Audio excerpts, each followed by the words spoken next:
महाद्वीपों का last part हम रिकॉर्ड कर रहे हैं। दक्षिण अमेरिका महाद्वीप, 4 महाद्वीप पहले पढ़ चुके हैं, अगला है दक्षिण अमेरिका। तो इसका कुछ थोड़ा सा मैप देख लेते हैं, उसके बाद अपनी थ्योरी बेस्ड पढ़ना ही है।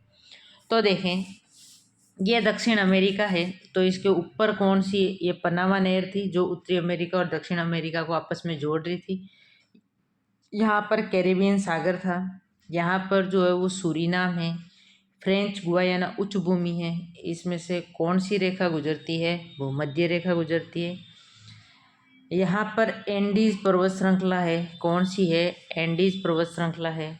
अटाकामा मरुस्थल है, बोलीविया पठार है, प्लानो पठार है। इधर पश्चिम में प्रशांत महासागर है, पूर्व में अटलांटिक महासागर है।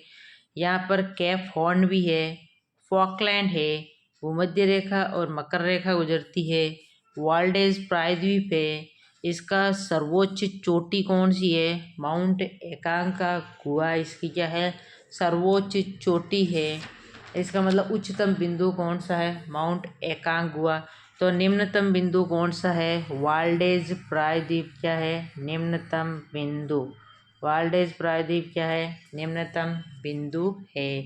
ये दोनों ही कहाँ पर है, अर्जेंटीना में है। यहाँ पर ये दोनों ही कहाँ पर है, अर्जेंटीना में है। कहाँ पर है, अर्जेंटीना में। तो ऊपर कैरेबियन, सूरीनाम, फ्रेंच गुयाना, भूमध्य रेखा, मकर रेखा गुजरती है। ब्राज़ील, मेटाग्रासो, अटाकामा मरुस्थल है, इसमें एंडीज पर्वत श्रृंखला है। पश्चिम में प्रशांत महासागर है और पूर्व में अटलांटिक महासागर है। और ब्राज़ीलियन उच्च भूमि है, उच्चतम बिंदु माउंट एकांकागुआ और निम्नतम बिंदु वाल्डेज प्रायद्वीप है। और इसकी बात करें तो यहाँ पर आगे देखें, तो इसका बताओ क्षेत्रफल की दृष्टि से कौन से नंबर पर था, क्षेत्रफल की दृष्टि से, क्षेत्रफल की दृष्टि से याद करो दक्षिण अमेरिका। तो एशिया, अफ्रीका, उत्तरी अमेरिका, दक्षिण अमेरिका। तो क्षेत्रफल की दृष्टि से तो कौन सा था, चौथा। जनसंख्या की दृष्टि से याद करो, एशिया, अफ्रीका, यूरोप, कौन सा आया था, एशिया, अफ्रीका, यूरोप। यूरोप के बाद में उत्तरी अमेरिका और दक्षिण अमेरिका। तो उसके आधार पर, जनसंख्या के आधार पर ये कौन सा है, पांचवा है। कौन सा है, पांचवा बड़ा महाद्वीप है। अक्षांशों की दृष्टि से इसका अधिकांश भाग किस गोलार्ध में है, दक्षिणी गोलार्ध में। अक्षांशों की दृष्टि से इसका अधिकांश भाग दक्षिणी गोलार्ध में, परंतु कुछ भाग उत्तरी गोलार्ध में है। और देशांतरों की दृष्टि से ये पूर्णतया किस गोलार्ध में है, पश्चिमी गोलार्ध में। कौन सा गोलार्ध में है, पश्चिमी गोलार्ध में है। और इसके उत्तरी भाग में से भूमध्य रेखा गुजरती है और मध्य भाग से क्या गुजर रही है, मकर रेखा। और ऊपरी भाग से तो क्या गुजर रही है, भूमध्य रेखा, और मध्य भाग से क्या गुजरती है, मध्य से मकर रेखा गुजरती है। तो क्षेत्रफल की दृष्टि से चौथा और जनसंख्या की दृष्टि से पांचवा स्थान है। इसका जो है वो उत्तरी और दक्षिणी गोलार्ध में है। अधिकांश भाग दक्षिणी गोलार्ध में, कुछ भाग उत्तरी गोलार्ध में। देशांतरों में ये पूर्ण रूप से पश्चिमी देशांतर में है, पश्चिमी गोलार्ध में है। देशांतरों की दृष्टि से पश्चिमी गोलार्ध में है। और इसके जो है वो पूर्व में तो कौन सा महासागर है, अटलांटिक। पूर्व में तो कौन सा महासागर है, अटलांटिक महासागर है। और पश्चिम में कौन सा है, प्रशांत महासागर है। और उत्तर में इसके कौन सी नहर है, पनामा नहर है, जिससे ये उत्तरी अमेरिका से अलग कर रही है। और इसके दक्षिण में जो है वो मैकलिन जल संधि स्थित है। दक्षिण में यहाँ पर स्थित है मैकलिन जल संधि, मैकलिन जल संधि स्थित है। दक्षिण में क्या है, मैकलिन जल संधि स्थित है। और इसके दक्षिणी किनारा जो है वो क्या कहलाता है, हॉर्न अंतरीप या कॉर्न हॉर्प। क्या कहलाता है, कॉर्न हॉर्प कहलाता है, कैप हॉर्न कहलाता है। इसका सर्वोच्च बिंदु माउंट एकांकागुआ था। क्या था, माउंट एकांकागुआ। और निम्नतम बिंदु क्या था, वाल्डेयर प्रायद्वीप। निम्नतम बिंदु क्या था, वाल्डेयर प्रायद्वीप। ये जो है वो दोनों ही, वाल्डेज प्रायद्वीप, ये दोनों ही ये कहाँ पर स्थित है, ये स्थित है अर्जेंटीना में स्थित है। कहाँ पर स्थित है, अर्जेंटीना में स्थित है। इसके बाद में बात करें तो क्षेत्रफल व जनसंख्या की दृष्टि से इसमें सबसे बड़ा देश कौन सा है, तो ये थ्योरी अपने यहाँ तक बात की है। क्षेत्रफल व जनसंख्या की दृष्टि से सबसे बड़ा देश कौन सा है, ब्राज़ील है। सबसे छोटा देश कौन सा है, फॉकलैंड है। फॉकलैंड के बाद में फ्रेंच गुयाना है और सूरीनाम। सूरीनाम एक स्वतंत्र देश है। फ्रेंच गुयाना फ्रांस में है और फॉकलैंड यूके में है। दक्षिण अमेरिका का क्षेत्रफल और जनसंख्या की दृष्टि से सबसे छोटा स्वतंत्र देश है सूरीनाम। कौन सा है, सूरीनाम है। छोटा देश कौन सा है, सूरीनाम है। और वैसे बड़ा देश कौन सा है, ब्राज़ील है। दक्षिण अमेरिका के प्रमुख स्थल रूप, दक्षिण अमेरिका के प्रमुख स्थल रूप देखें तो पर्वत है, एंडीज पर्वत श्रेणी। इसका पर्वत कौन सा है, एंडीज पर्वत श्रेणी है। यह दक्षिण अमेरिका के देखा था, दक्षिण अमेरिका था। इस दक्षिण अमेरिका पश्चिमी किनारे पर एंडीज पर्वत श्रेणी थी। उत्तर से दक्षिण की ओर यहाँ पर Colombia, Ecuador, Peru, Bolivia, Chile, Argentina आदि देशों से होते हुए 7200 किलोमीटर है। Colombia, Ecuador, Peru, Bolivia, Argentina, Chile. और ये विश्व की सबसे लंबी पर्वत श्रेणी है। यह पर्वत श्रेणी चिली व अर्जेंटीना के बीच क्या बनाती है, प्राकृतिक सीमा। यह पर्वत श्रेणी जो है वो चिली और अर्जेंटीना के बीच में क्या बनाती है, प्राकृतिक श्रेणी। इसके बीच में चिली और अर्जेंटीना के बीच में क्या बनाती है, प्राकृतिक सीमा बनाती है। एंडीज श्रेणी में ही दक्षिण अमेरिका की सबसे ऊंची चोटी है, दक्षिण अमेरिका की सबसे ऊंची चोटी है माउंट एकांकागुआ। एंडीज पर्वत श्रृंखला में है जिनमें कोटोपेक्सी इक्वाडोर जो है वो विश्व का सबसे ऊंचा सक्रिय ज्वालामुखी है। अपन एक शॉर्ट वीडियो बनाएंगे जिसमें इसके इन सभी महाद्वीपों के उत्तर, दक्षिण, पूर्व, पश्चिम में कौन है, सर्वोच्च चोटियाँ कौन सी है और देश वगैरह देखेंगे। और प्रमुख जो मेन कोई ज्वालामुखी है और इनको जो है वो एक संक्षिप्त शॉर्ट नोट्स के रूप में देखेंगे, या आप खुद भी बना सकते हो। इनसे मेन जो इम्पोर्टेंट है वो एक शॉर्ट नोट्स में अलग बना लो। एंडीज श्रेणी के उत्तरी भाग में 3 शाखा में विभक्त है। उत्तरी भाग में 3 शाखा में विभक्त हो जाती है। अभी जो सेकंड ग्रेड का पेपर है सितंबर तक है और ये वर्ल्ड ज्योग्राफी 5-7 दिन में कंप्लीट हो जाएगी। तो 5-7 दिन में कंप्लीट होने के बाद वर्ल्ड ज्योग्राफी का जितनी बार रिवीजन कर लोगे फायदे में है। इंडिया ज्योग्राफी भी हो जाएगी, उसमें महीना भर लगेगा इंडिया ज्योग्राफी में। और उसके बाद में अपने पॉलिटी भी स्टार्ट करेंगे वर्ल्ड ज्योग्राफी ख़त्म होने के बाद में। पॉलिटी भी पूरा सिलेबस जो है वो यूट्यूब पे फ्री मिल जाएगा। और बाकी सब एग्जाम में भी ये काम आते हैं, India polity, world geography, Rajasthan geography वगैरह। और वापस साइंस की क्लास भी स्टार्ट करते हैं 1-2 दिन में। ये थोड़ा महासागर करवा देते हैं और उसके बाद में जो है अपनी वापस क्लासेज साइंस की भी स्टार्ट हो जाएगी। तो कोटोपेक्सी जो है वो इक्वाडोर विश्व का सबसे ऊंचा सक्रिय ज्वालामुखी है। एंडीज श्रेणी उत्तरी भाग में 3 शाखा में विभक्त होती है, पश्चिमी, मध्यवर्ती और पूर्वी। इसमें जो कॉर्डिलेरा है, पश्चिमी कॉर्डिलेरा, मध्यवर्ती कॉर्डिलेरा और पूर्वी कॉर्डिलेरा। इसमें पठार की देखें तो ब्राज़ील देश है तो ब्राज़ीलियन पठार है, मेटाग्रासो पठार है, पराना का पठार है, बोलीविया का पठार है, अल्टीप्लानो का पठार है, पैटागोनिया का पठार है, गुयाना की उच्च भूमि। तो ब्राज़ीलियन उच्च भूमि, ब्राज़ीलियन उच्च भूमि कहाँ पर है, पूर्वी ब्राज़ील में। कहाँ पर है, पूर्वी ब्राज़ील में है। मेटाग्रासो जो है वो कहाँ पर है, दक्षिणी ब्राज़ील में है। पराना दक्षिणी ब्राज़ील की पराना नदी में। बोलीविया में। अल्टीप्लानो, प्लान भी बोलना पड़ेगा तो बोलीविया में। पैटागोनिया, पैट जो है वो अर्जेंट में मैंने पैंट पहनी। और गुयाना में। तो अपने को दक्षिण अमेरिका में ब्राज़ीलियन उच्च भूमि है, मेटाग्रासो है, ब्राज़ीलियन मेटाग्रासो, पराना, बोलीविया, अल्टीप्लानो, पैटागोनिया और गुयाना उच्च भूमि। मैदान देखें तो उष्णकटिबंधीय घास के मैदान है, कंपास और लानोस। कंपास जो है वो कहाँ पर है, ब्राज़ील में है। और लानोस वेनेजुएला, जूला लाना है, क्या लाना है, जूला लाना है। Compass Brazil. शीतोष्ण कटिबंधीय है पंपास। ये सब घास के मैदान लास्ट में एक जगह अपन देखेंगे एक पेज में। उष्णकटिबंधीय घास के मैदान है कंपास और लाओस उष्णकटिबंधीय, और पंपास है शीतोष्ण कटिबंधीय। पंपास अर्जेंटीना है और वो जो है वो ब्राज़ील है कंपास, और वेनेजुएला है में है लानोस, लाओ जुला लाओ कंपास कंपास तो ब्राज़ील में, पंपास है इसमें अर्जेंटीना में।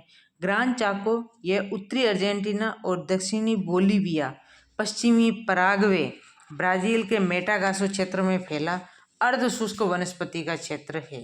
ग्रान चाको क्या है? अर्ध शुष्क वनस्पति का क्षेत्र है। इसका अर्थ होता है शिकार की भूमि, हंटर्स लैंड। क्या होती है? शिकार की भूमि। कटिंगा ब्राज़ील में स्थित अर्ध शुष्क जलवायु वाला झाड़ीनुमा वनस्पति का क्षेत्र है। कटिंगा जो है वो ब्राज़ील में स्थित अर्ध शुष्क जलवायु वाला झाड़ीनुमा वनस्पति का क्षेत्र है। कटिंगा जो है वो ब्राज़ील में स्थित अर्ध शुष्क जलवायु वाला झाड़ीनुमा वनस्पति का क्षेत्र है। फजेंडा ब्राज़ील में स्थित कॉफ़ी के बागान फजेंडा कहलाते हैं। ये इम्पोर्टेंट है। कटिंगा तो कटिंगी तो ब्राज़ील में स्थित अर्ध शुष्क जलवायु वाला झाड़ियों की कटिंग की थी तो झाड़ीनुमा है। ग्रान चाको जो है वो उत्तरी अमेरिका, उत्तरी अर्जेंटीना, दक्षिणी बोलीविया, पश्चिमी पराग्वे, ब्राज़ील के मेटागासो क्षेत्र में फैला अर्ध शुष्क वनस्पति का क्षेत्र है। इसका अर्थ होता है शिकार की भूमि। फिर है मरुस्थल। फजेंडा क्या है? ब्राज़ील में स्थित कॉफ़ी के उत्पादन है फजेंडा। ब्राज़ील में स्थित कॉफ़ी के उत्पादन क्या है? फजेंडा है। और सक्रिय ज्वालामुखी इसमें कोटोपैक्सी था।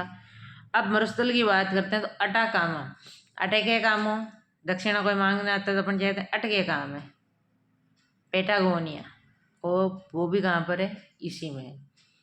तो अटाकामा दक्षिण अमेरिका के पश्चिमी तट चिली और पेरू में स्थित है। अटाकामा जो है वो दक्षिण अमेरिका के पश्चिमी तट चिली और पेरू में स्थित है। अटाकामा कहाँ है? दक्षिण अमेरिका के पश्चिमी तट पर चिली व पेरू में स्थित है। अटाकामा कहाँ पर है? दक्षिण अमेरिका के पश्चिमी तट, दक्षिण अमेरिका के पश्चिमी तट चिली और पेरू में स्थित है। दक्षिण अमेरिका के पश्चिमी तट चिली और पेरू में है। विशेषकर ये कहाँ पर है? उत्तरी चिली में है। कहाँ पर है? उत्तरी चिली में है। विश्व का सबसे शुष्क मरुस्थल कहता है अटाकामा। अटके काम है, शुष्क सूखा पड़ा है तो शुष्क मरुस्थल है। विश्व का सबसे शुष्क मरुस्थल है। ये तांबा और नाइट्रेट के निक्षेपों के लिए प्रसिद्ध है। किसके लिए? तांबा और नाइट्रेट के निक्षेपों के लिए प्रसिद्ध है। विश्व का सबसे शुष्क मरुस्थल है। दक्षिण अमेरिका के पश्चिमी तट पर है। यहाँ देखा था एंडीज के पास में ही था अटाकामा, तो एंडीज पश्चिमी तट पर है तो अटाकामा भी पश्चिमी तट पर है। विशेषकर उत्तरी चिली में है। ये सबसे शुष्क मरुस्थल है। विश्व का सबसे शुष्क मरुस्थल है अटाकामा, मतलब अटे पानी कम है तो शुष्क है। तांबा और नाइट्रेट के निक्षेपों के लिए प्रसिद्ध है। पेटागोनिया जो है मरुस्थल, ये अर्जेंटीना में स्थित ठंडा मरुस्थल है। पेटागोनिया, पेंट जो है वो अपन पहनते हैं ठंडक के लिए तो ठंडा मरुस्थल है। पेटागोनिया शुष्क मरुस्थल है। कौन सा है? अटाकामा। अटाकामा चिली में, और पेटागोनिया अर्जेंटीना में। दक्षिण अमेरिका को क्या कहते हैं? पक्षियों का महाद्वीप कहा जाता है। क्या कहते हैं? पक्षियों का महाद्वीप। नदियाँ और झीलें देखें तो अमेजन नदी, कौन सी नदी है? अमेजन नदी। ये क्या है? दक्षिण अमेरिका के कहाँ पर है? पश्चिमी भाग में एंडीज पर्वत श्रेणी। दक्षिण अमेरिका के पश्चिमी भाग में एंडीज पर्वत श्रेणी थी। पर्वत श्रेणी पर दक्षिणी पेरू से निकलती है। दक्षिणी पेरू से निकलती है तथा ब्राज़ील में प्रवाहित होते हुए अटलांटिक महासागर में गिरती है। ब्राज़ील में प्रवाहित होते हुए अटलांटिक महासागर में गिरती है, पूर्व की ओर में गिरती है। यह विश्व की दूसरी सबसे लंबी नदी है। ये विश्व की क्या है? दूसरी सबसे लंबी नदी। अपवा क्षेत्र की दृष्टि से विश्व की सबसे बड़ी नदी है और इसकी सहायक नदी है मेडीरा। इसकी सहायक नदी क्या है? मेडीरा। अपवा क्षेत्र की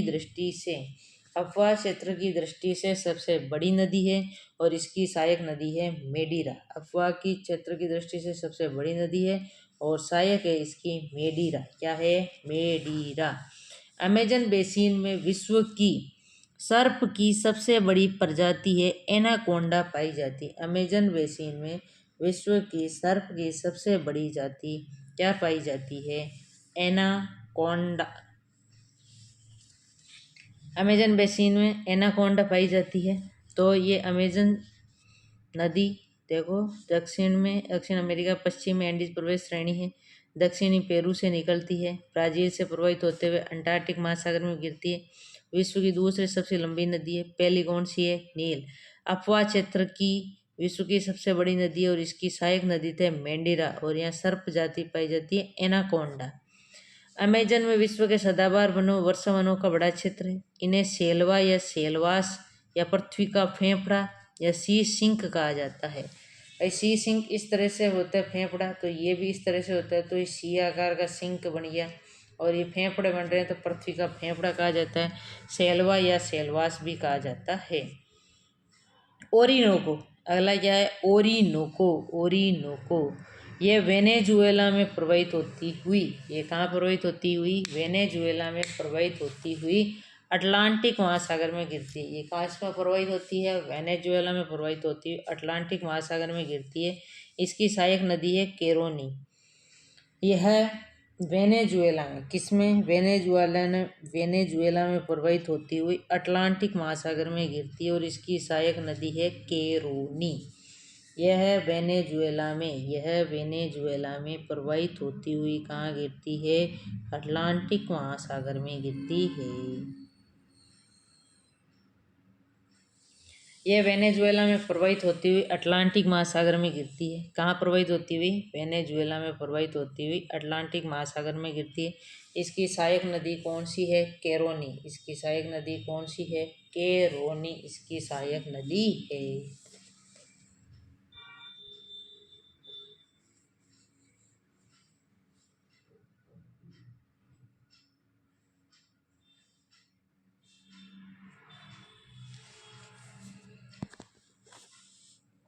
ओरिनोको वेनेजुएला में प्रवाहित अटलांटिक महासागर में गिरती है। सहायक नदी केरोनी है।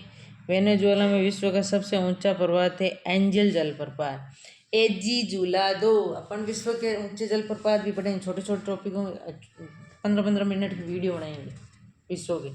तो सबसे ऊंचा कौन सा है? एंजल जलप्रपात। एजी वेनेजुएला में कौन कौन सा है? केरोबी है, केरोनी है, तो वो देखेंगे अपन ट्रिक के माध्यम से। तो एजी झूला दो, तो झूला से वेनेजुएला, एजी से एंजल जलप्रपात।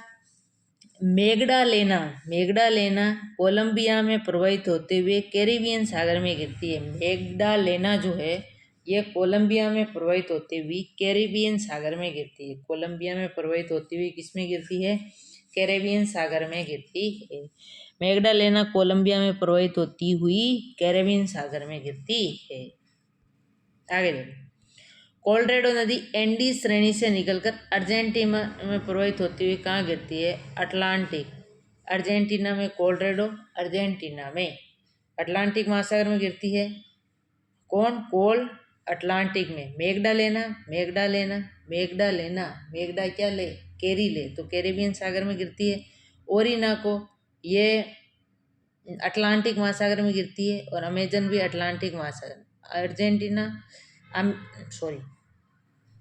अमेजन, ओरिनाको और कोलोराडो अटलांटिक महासागर में गिरती है, जबकि मेगडालेना कैरिबियन सागर में गिरती है। अगला है ऑस्ट्रेलिया महाद्वीप। इसे द्वीपीय महाद्वीप या द्वीपों का द्वीप कहते हैं। इसमें देखो न्यू गिनी द्वीप,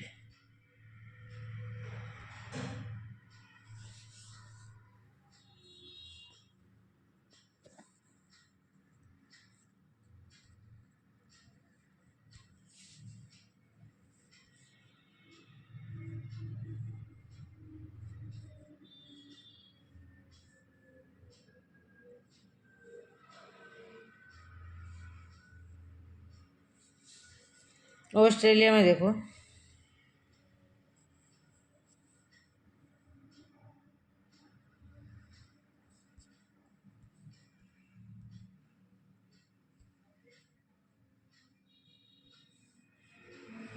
ऑस्ट्रेलिया महाद्वीप, ओरिसिनिया, इसको द्वीपीय महाद्वीप भी कहते हैं। इसके देखो, पश्चिम में कौन सा महासागर है? हिंद महासागर है। पूर्व में कौन सा महासागर है? प्रशांत महासागर है। ऊपर क्या है? न्यू गिनी है। क्या है? न्यू गिनी द्वीप है। इसके बाद में यहाँ पर ये क्या है? कोरल सागर है। कोरल पर महान अवरोधक वित्तीय घेरे। तो इसमें उत्तर में पूछेगा, तो इसका यदि पहले पहले मोटा मोटा देखें तो पूर्व में तो इसके प्रशांत महासागर है, पश्चिम में हिंद महासागर है, दक्षिण में दक्षिणी महासागर है। दक्षिण में क्या है? यहाँ नीचे है दक्षिणी महासागर है। अब यहाँ पर पूछे कि स्थलीय और जलीय भाग पूछे आसपास में, तो ऊपर क्या है? न्यू गिनी द्वीप।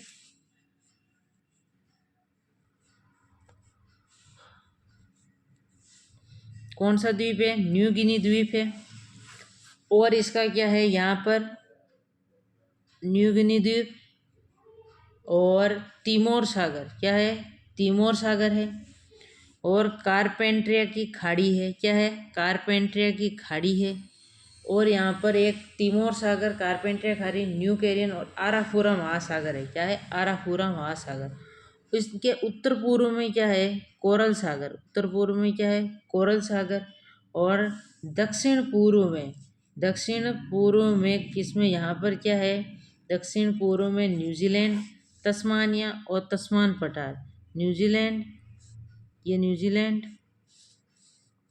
न्यूजीलैंड, तस्मानिया और तस्मान सागर है। और इधर कोरल सागर था। और इसमें यहाँ तिमोर सागर, कारपेंट्रिया की खाड़ी, और एक यहाँ पर है, कौन सा है? आराफुरा सागर और न्यू गिनी द्वीप। क्या है? न्यू गिनी द्वीप।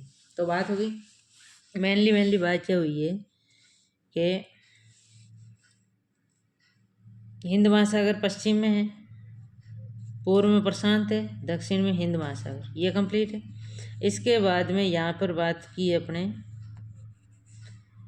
उत्तर में न्यू गिनी है, कारपेंट्रिया खाड़ी है, तिमोर सागर है और असमान सागर है। उत्तर पूर्व में कोरल सागर और दक्षिण पूर्व में है न्यूजीलैंड, तस्मानिया और तस्मान सागर है। ये बात है। इसके बाद में अपन देखते हैं इसका उच्चतम बिंदु। इस महाद्वीप के मध्य से क्या जारी है? इस महाद्वीप के मध्य से जारी है ये मकर रेखा। महाद्वीप के मध्य से क्या जारी है? मकर रेखा जारी है। इसका सर्वोच्च बिंदु कौन सा है? इसका सर्वोच्च बिंदु है माउंट कोस्युस्को। कौन सा है? माउंट कोस्युस्को है ये। और इसका निम्नतम बिंदु कौन सा है? आयर झील है। निम्नतम बिंदु कौन सा है? आयर झील है। उच्चतम बिंदु है कोस्युस्को, निम्नतम है आयर झील। क्षेत्रफल व जनसंख्या की दृष्टि से बड़ा देश कौन सा है? ऑस्ट्रेलिया है। और छोटा कौन सा है? नोरू है। कौन सा है? नोरू जो है वो क्या है? छोटा देश है। नोरू छोटा है। तो ये बड़ी बड़ी बात होगी। अब यहाँ पर पर्वत श्रेणियाँ देखें, तो देखो पर्वत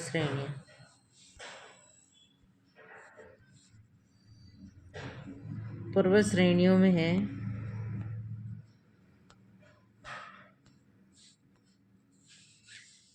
ये रही ग्रेट डिवाइडिंग रेंज पर्वत श्रेणी। किधर दिख रही है? पूर्व में दिख रही है। यहाँ पर है हेम्सले, कहाँ दिख रही है? पश्चिम में। मैकडोनेल कहाँ दिख रही है? मध्य में। कहाँ है? मध्य में। मैकडोनेल मध्य में। और दक्षिणी आल्प्स यहाँ पर है न्यूजीलैंड में। यहाँ दक्षिणी आल्प्स है, न्यूजीलैंड में है यहाँ पर दक्षिणी आल्प्स। तो ग्रेट डिवाइडिंग रेंज पश्चिम में है, ग्रेट डिवाइडिंग रेंज पूर्व में, हेम्सले पश्चिम में, मैकडोनेल मध्य में और दक्षिणी आल्प्स न्यूजीलैंड में। कहाँ पर है? न्यूजीलैंड में है। पठार देखें तो यहाँ पर अगले हैं इसके अंदर पठार की बात करें तो यहाँ पर किम्बरले का पठार, ये रहा किम्बरले का पठार। कौन सा है? किम्बरले का पठार है। ये उत्तर पश्चिम में दिख रहा है, तो किम्बरले का पठार उत्तरी पश्चिमी ऑस्ट्रेलिया में। यहाँ पर मरुस्थल देखें तो मरुस्थल है इसके, देखो मरुस्थल है great Sandy, great Sandy, great Victorian, great Sandy, ये रहा ग्रेट विक्टोरियन, ग्रेट सैंडी। और गेबी कहाँ गया, गेबी गिब्सन और Simpson Stuart, Gibson Simpson Stuart कहाँ पर है, मकर रेखा पर। गिब्सन सिम्पसन स्टुअर्ट मकर रेखा पर है। ग्रेट विक्टोरियन और ग्रेट सैंडी यहीं पर है नीचे की तरफ। ग्रेट सैंडी ऊपर, ग्रेट विक्टोरियन नीचे, गिब्सन और सिम्पसन और स्टुअर्ट मकर रेखा पर है।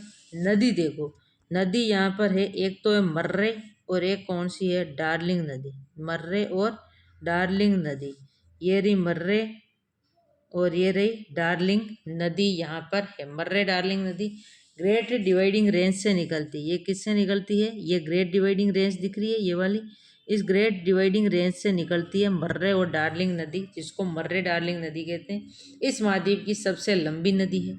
और यहाँ पर ग्रेडनर झील है, टॉरेंस झील, आयर झील, टॉरेंस आयर झील, टॉरेंस। मर्रे डार्लिंग नदी निकल गई थी ग्रेट डिवाइडिंग रेंज से, दक्षिण अफ्रीका की सबसे लंबी नदी थी। इसके बाद में जो है वो ग्रेडनर नदी, ये रही ग्रेडनर नदी, मर्रे डार्लिंग हो गई ये वाली, ये ग्रेडनर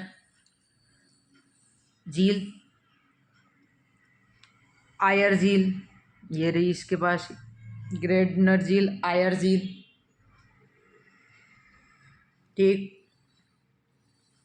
और एक होती है टॉरेंस, यहीं पर होती है आसपास में टॉरेंस और वेल्स, टॉरेंस और वेल्स झील भी होती है। तो ये हो गई बात इसकी। ऑस्ट्रेलिया के दक्षिण पश्चिम में विश्व की प्रसिद्ध सोने की खाने कालगुडी और कुलगाड़ी, कालगुडी, कालगुरली और कालगुड़गाड़ी, कालगुरली और कालगुडी स्थित है, कालगुरली और कालगुडी स्थित है। ऑस्ट्रेलिया का अधिकांश जनसंख्या दक्षिणी और दक्षिणी पूर्वी समुद्र तट पर निवास करती है, यहाँ पर निवास करती है। छोटा हो गया नोरू, उच्चतम कोशियुस्को, मरुस्थल Gibson, mount Victorian, Simpson, Stuart, great Sandy, ये हो गए थे। और किम्बरले का पठार हो गया था, और हैम्सले, और ये जो है वो पर्वत श्रेणियाँ हो गई थी। ग्रेट डिवाइडिंग रेंज से मर्रे डार्लिंग नदियाँ निकल गई थी। और क्या कहते हैं, पश्चिम में हिंद महासागर, पूर्व में प्रशांत महासागर, उत्तर में न्यू गिनी, कॉरपेंट्रिया, तिमोर सागर और दक्षिण में दक्षिणी सागर। बस यही थी, इसमें मेन बातें थी। अब देखो ये इसमें पूरा यही वर्णन लिखा हुआ है थ्योरी में। आगे देखोगे लास्ट महाद्वीप है अंटार्कटिका महाद्वीप। क्षेत्रफल की दृष्टि से 5वें स्थान पर, जनसंख्या की दृष्टि से 7वें स्थान पर है। क्षेत्रफल तो इसका, जनसंख्या इसकी कितनी थी, 0.00%।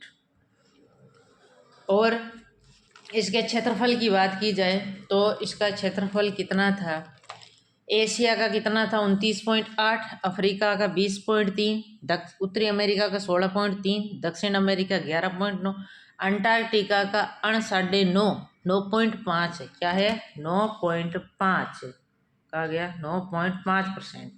यहाँ पर स्थायी रूप से कोई भी निवास नहीं करता, केवल कुछ अनुसंधान करते हैं, खोजकर्ता डिस्कवरर होते हैं, वो कुछ समय के लिए जाते हैं।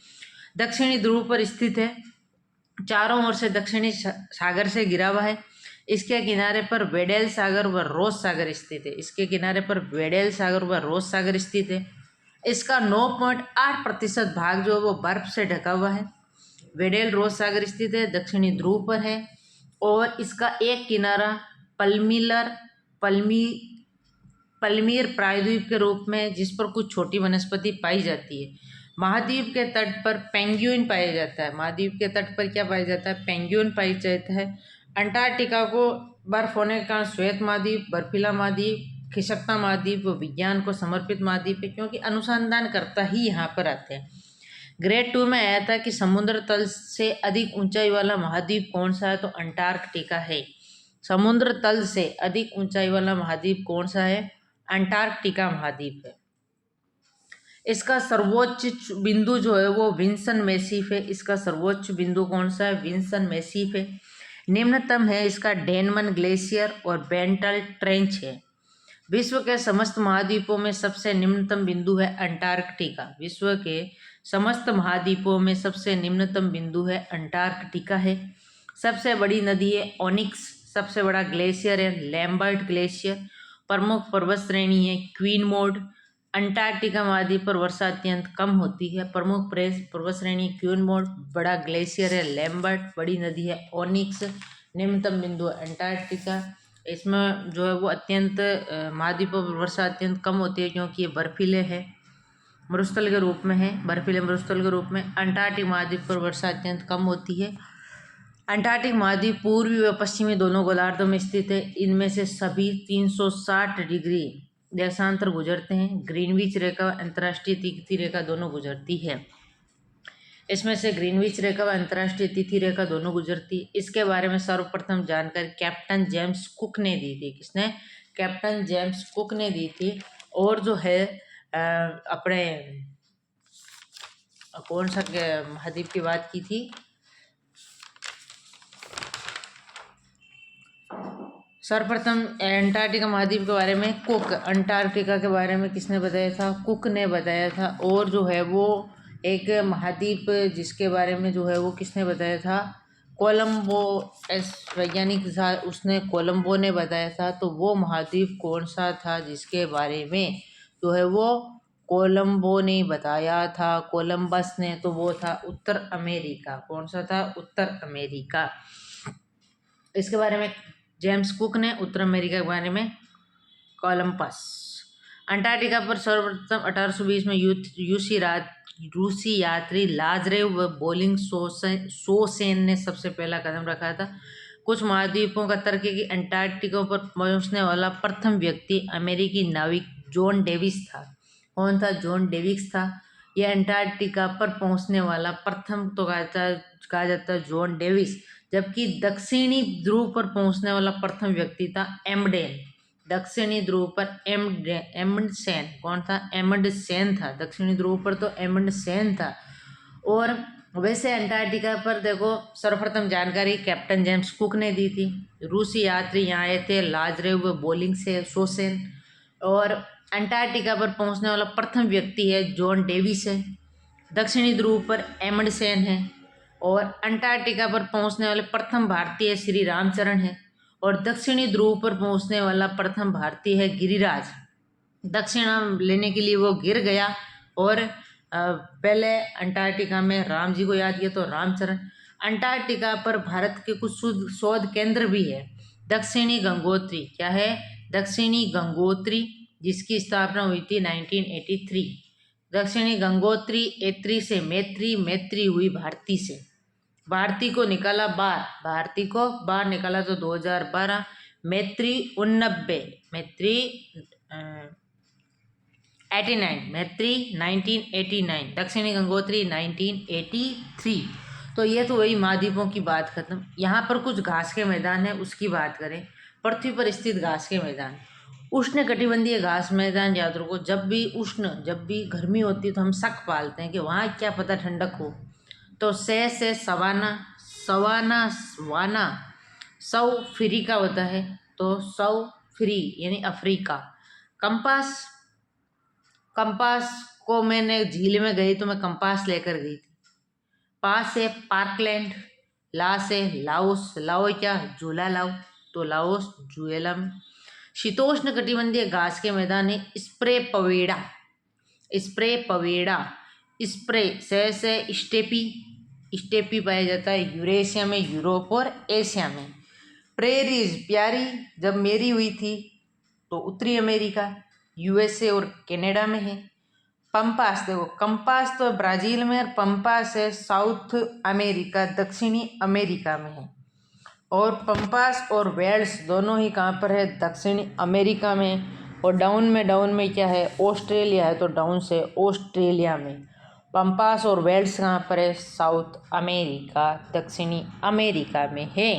तो ये सफ़र हुआ ख़त्म, महाद्वीप हुए ख़त्म। मिलते हैं नेक्स्ट टॉपिक के साथ, महासागरों के साथ। 5 महासागर पढ़ेंगे, प्रशांत, हिंद वगैरह वगैरह। Thank you for watching video. मिलते हैं नेक्स्ट टॉपिक के साथ। जय हिंद, जय भारत। इसी प्रकार के वीडियो के लिए चैनल को लाइक, शेयर एंड सब्सक्राइब कीजिए। अपने दोस्तों के साथ भी शेयर कीजिए। जैसे जैसे चैनल ग्रो अप होगा वैसे वैसे आपको मज़ेदार ट्रिक के साथ पूरा मैटर यहाँ पर फ्री में मिलेगा, चाहे साइंस हो, चाहे जीके हो, चाहे जीएस हो। डन।